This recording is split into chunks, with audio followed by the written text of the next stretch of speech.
So what I want to take you through first part of this is try to drive home this balancing act with crown rot. So it's really a balancing act with anything you do with the inoculum of the crown rot fungus and then what you're doing to your soil water balance. And then Matt will jump up and show some field data from this year which really drives some of that home. Okay, so whenever we talk crown rot, we try to get you to think about it in three distinct phases. Okay, three distinct phases. We've got survival, infection, and then expression, which is the yield loss side of things.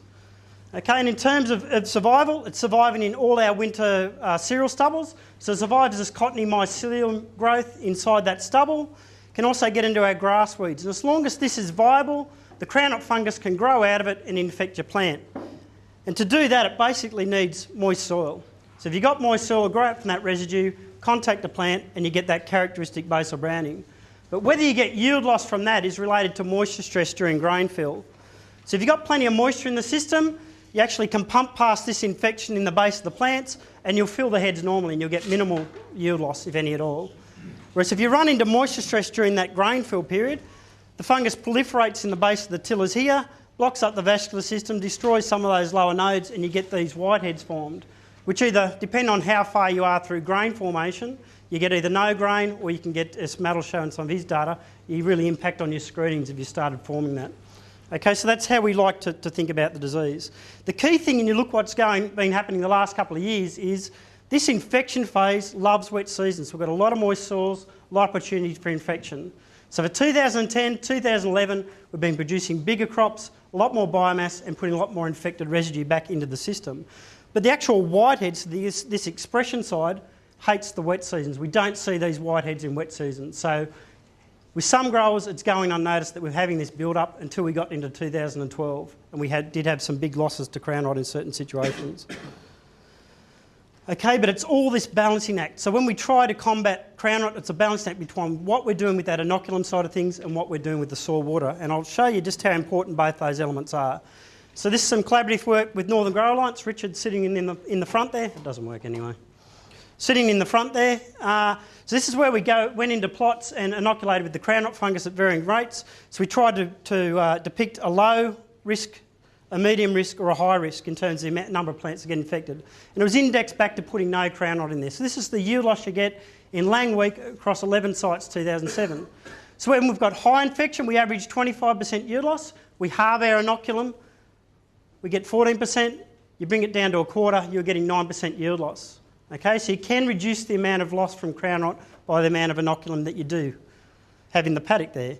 This isn't an error bar, this is the maximum loss we got in any individual site out of those 11 sites in 2007. So that was milling and cryo in 2007, had less stored water to start with, hotter, drier during grain fill, so we got increased expression of those whiteheads. So at a high inoculum level, you can get 55% yield loss. You halve your inoculum level, you blow out, you come back to 35% yield loss. But the key thing here, even at low levels of infection, low inoculum levels, you can still get 25 yield loss if the season runs against you. Okay, so this is probably what we can realistically do with rotations, etc. So we've got to get used to situations if it blows out against us, we get hot and dry, crown rot can still rip 25% yield off us. Another way to drive this home, so this is looking more at the 11 sites across the top and just comparing that high 2 gram rate to having no crown rot. What we've got is increasing moisture heat stress during grain fill here, so less stored water, hotter, dry conditions. This is the average of 5 bread wheat varieties 2007. Breezer we irrigated, so even though it had massive infections, the infection in all these sites is exactly the same.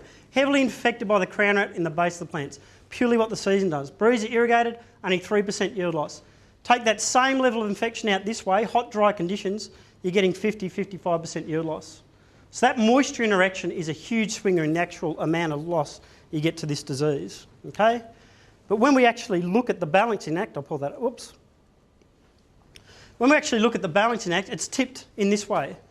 So we certainly can do things with inoculums and that's a benefit, but it's certainly tipped towards this soil water. So it really drives the amount of loss, 3 to 55% yield loss, depending on what happens with that moisture stress during grain fill. However, when we try to combat this disease, we tend to focus up this end all the time. We do whatever we can to get rid of that stubble, break that inoculum down. We've got to get rid of all that wheat stubble. And sometimes that's to the detriment of what we're doing with soil water, and that's making our crown rot worse. Okay, so all management decisions are a balancing act between this inoculum and soil water. And we'll look at one example, cultivation. To understand what you're doing with cultivation in terms of crown rot, so you can do cultivation for various reasons. It's a balancing act in the whole farming system, but a pathologist's view on what you're doing for crown rot purely. You've got to go back a step and look how a plant gets infected. So you actually need an infected piece of residue, has to physically contact the plant, either in the coleoptile, the subcrown internode, the crown, or right at the tiller base here is the points where it has to contact it. So when you actually look at it, where are the majority of your infection sites? They're mainly below ground, aren't they? So you've got the coleoptile, the subcrown internode, the crown. So it's really a bit of a weakness for the fungus, and that's why inter-row sowing works. So in a no-till system, you can get your old stubble here, you confine your fungus to the old rows, sow between the rows, you limit the contact. But what happens when you actually cultivate, and just for simplicity's sake, so you've got a plant here that got infected with the crown rot fungus in 2012, it colonises the crown, it can colonise the subcrown too, but it grows a couple of nodes up by harvest, and we put it this pink colour, which is burgundy colour, what it looks like in culture. You got another plant here that wasn't infected, so it's that straw colour. You go through and you cultivate that, and you actually, this is what it looks like. So from the soil surface, you've got rid of most of that standing stubble, you've buried it, and from the soil surface you look like, well, I've done a good job. I got rid of my crown rot problem. But if you actually take a look pictorially what you've done below ground, you've actually busted into small fragments and you spread that through the cultivation lane. Whether this is shallow cultivation with some implements or deeper, you've spread those and you've got infected and uninfected pieces of residue there. And whether you actually get plants infected is really Russian roulette. It's whether it comes in contact with that part. So this one here that contacted the crown never had the crown rot fungus in it, so it wasn't an issue. Didn't infect through the crown, but for simplicity's sake, you've got an infected piece here, contacts the subcrown node, you initiate a crown rot infection and you're no longer happy. You thought you got rid of your problem, but you now got a big problem. Just to show this is the trial we had at Gurley, 2012. So a sunbale crop he had in 2012, you pulled it up, there's plenty of basal browning from crown rot here. He had a faba bean crop in 2011, so he's tried to have a break for crown rot. He's put a non-host crop in.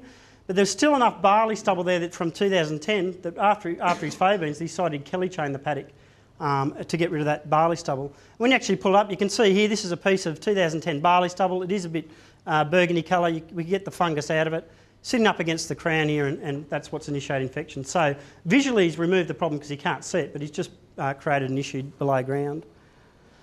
So when you actually look at it in terms of just crown rot cultivation, you've really tipped the balance. You've actually put that inoculum and spread it more evenly across your paddock into that main infection zones, which are below ground, and you've undone yourself some ways in terms of soil water. Certainly you're going to get increased decomposition rates by putting the stubble in the soil, but it is a slow process. And the second you cultivate, you dry that layer out anyway, so you won't get any decomposition until you get your next rainfall event. The other thing we know through cultivation, you're breaking up those macropores and that structure, you don't get the same water infiltration rates. And we saw that early in a lot of paddocks last year that got worked. Growers going out there going, look at all that water sitting on top, isn't it great? I've got a full profile. It wasn't full, they just couldn't get the water in because it couldn't infiltrate. And I think the thing we've got to get our head around, this decomposition process is a lot slower than we think. And we're going. So what do you do with infected stubble? Basically remember back to when you were a 15-year-old and the advice your dad gave you. And for the women, I hope you got brothers. Just leave it alone. It's not actually my dad. I'll be taller.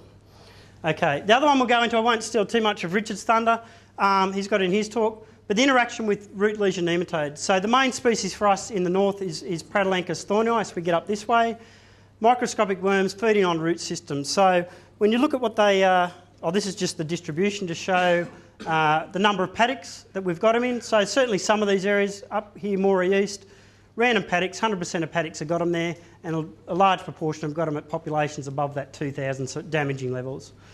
But I guess where we're interested in terms of crown rot, we actually look what they're doing when they interact with crown rot. So what the nematodes do is you've got a healthy root system here, they're feeding on the root systems, you're actually getting lesions and you reduce that lateral branching. So what do you think that's going to do with something that's so dependent on moisture stress, crown rot, with its expression, if you've got a root system on a wheat plant that looks like that? What's it going to do with your crown rot, your water balance? It's going to make it a lot worse, so we see that coming through. So how do some of the new varieties look? This is the, getting to the end, Matt. I'll left you 2 minutes. So this is the Gurley trial. I said barley stubble infected with crown rot 2010, faba bean break crop, Kelly chain prior to sowing to get rid of it. and high nematodes. So 2,000 is that threshold level, indicative threshold we work off. We're up around that 9,000 and certainly plenty of crown rot. So the key thing here is this is varieties where they've got high Pratylenchus thornei and high crown rot. And how do they go? So this is what it looked like during the, I don't know how all these come out, can you see them anyway? This is Caproid durum, a heap of whiteheads. So nematodes themselves don't cause a whitehead, it's their interaction with that moisture stress with crown rot at this site was throwing up those whiteheads. So it was 60 to 70% whiteheads in Caproid. Ellison didn't look flash, Gregory didn't look better, but still a lot of whiteheads. And some of these newer varieties, certainly Suntop and Sungard were a standout throughout the season. They just weren't throwing as many whiteheads. When you look at that in terms of yield, we're basically gone from nearly 3 tonnes here with Suntop down to 0.87 tonnes with Caproid in the same conditions. Now these yields are a function of their tolerance to the nematodes and also the interaction with their crown rot susceptibility. So you can't pull it apart and say, you know, which is which. We can get very tempted to do things like that, so we could say, well, this must be our nematode effect. They're both Suntop and Crusader are moderately susceptible to crown rot, but you've gone from moderately tolerant to a moderately intolerant to intolerant variety, lost 0.73 tonnes, so 25% yield loss. Or equally the crown rot effect, you could say, well, Suntop and both Gregory are moderately tolerant to Pratylenchus thornei, so this must be the difference in their crown rot ratings, a tonne or 36%. Okay, it's a bit of nonsense really. We know these nematodes are so widespread in the northern system, Pratylenchus thornei, and crown rot is everywhere, that really in the northern system we need tolerance and resistance to both. We need to combine both. We end up at a situation here like Ellison, down at this halved yield. Thank you. So I'm just going to talk about our Walgett site in 2012. This was out at Dave Denya's place, and we had 2 trials out there looking at plus and minus crown rot situations where the plus was supplied as inoculum at planting. One was a row spacing interaction with crown rot, and the other was a time of sowing interaction with crown rot.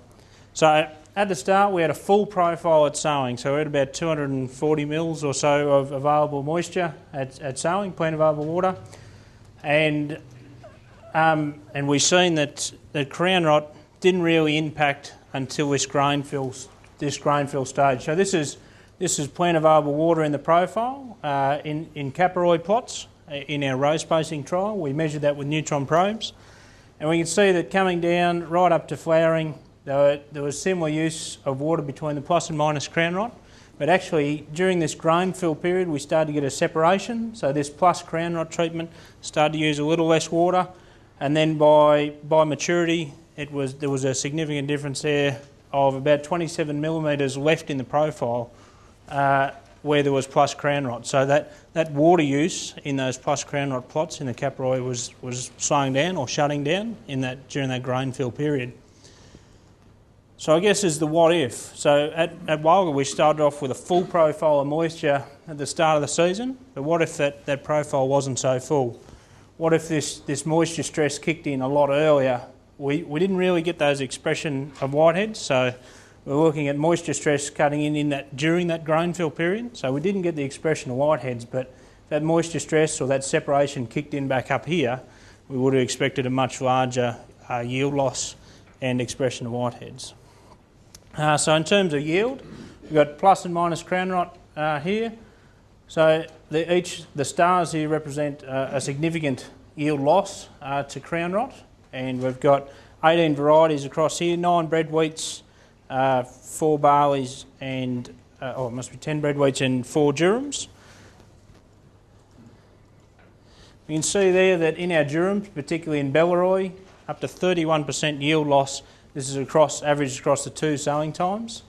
Here, 14% in Caproid, and then 15% there in Wiley and 7% in Sungard. So getting some significant yield losses. There's some here in Wimmera, but the barley is generally much higher yield out at this site compared and much less effective crown rot on those varieties. So in the durums, on average, from that first time of sowing, we had about 12% yield loss. However, when we delayed sowing by 4 weeks, sort of the 28th of May, looking at 25% yield losses in crown rot. So I guess probably a better way or a more important way of looking at this is actually the performance of a variety in the presence of crown rot. So this is in the presence of crown rot and the capacity of that variety to yield. So if we're not getting a lot of yield loss, but it's not yielding much anyway, we're probably still worse off. So, yeah.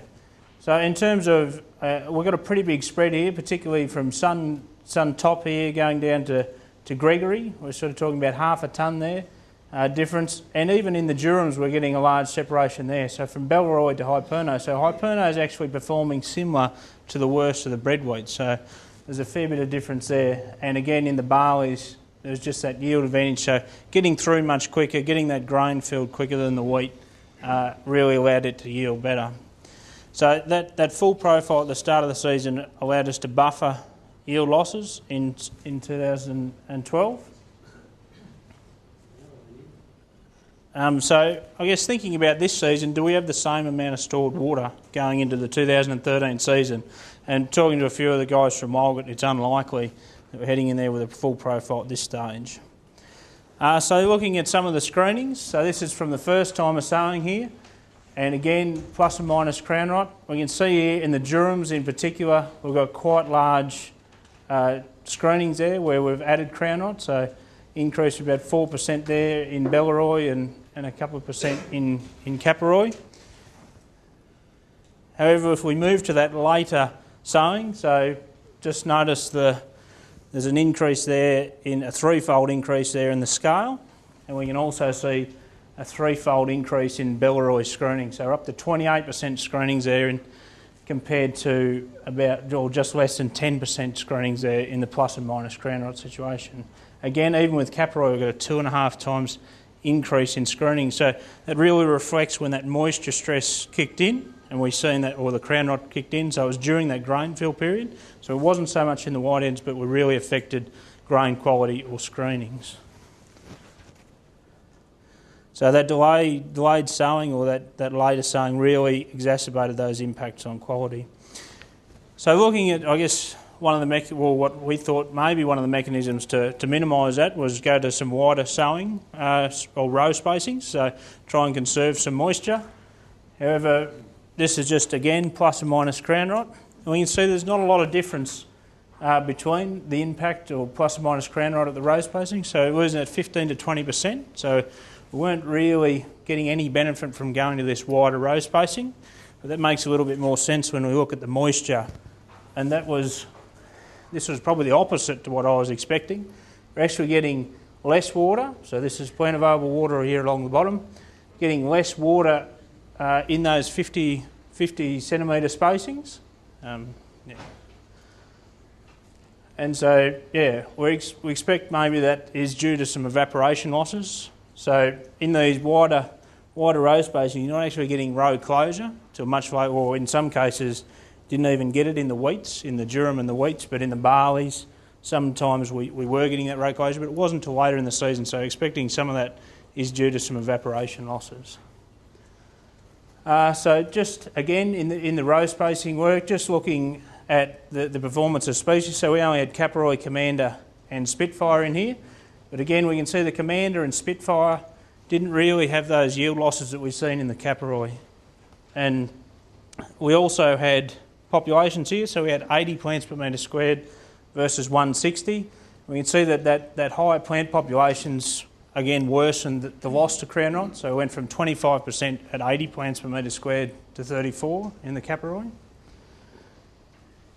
And just looking at, I guess, differences in water use. So this is at the end of the season. So this is right at the end of the season at physical maturity, looking at the difference in the amount of water left in the profile, plant available water.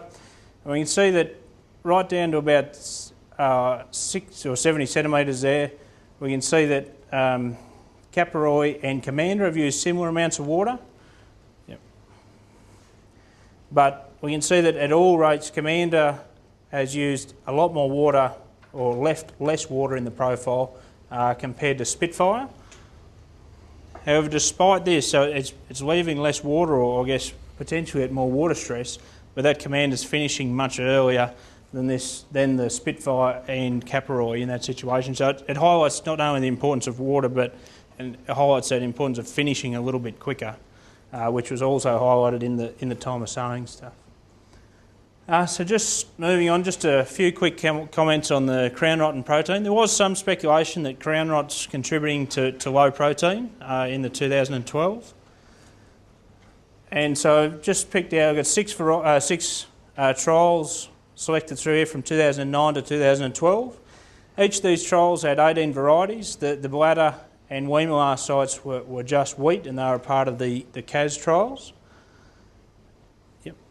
And if we just look at protein, if we go through each of these trials, there's not a lot of separation in terms of protein. So the plus or minus crown rot, same way we inoculated at Walgett this year. And yeah, we're not getting a lot of difference or no difference in protein there. If we look at yields, in some of these trials, we're not getting large yield losses as a result of the plus crown rot.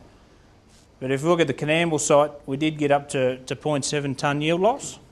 So if we take a closer look at that in terms of protein, so I've just picked out 4 varieties out of that Canamble trial.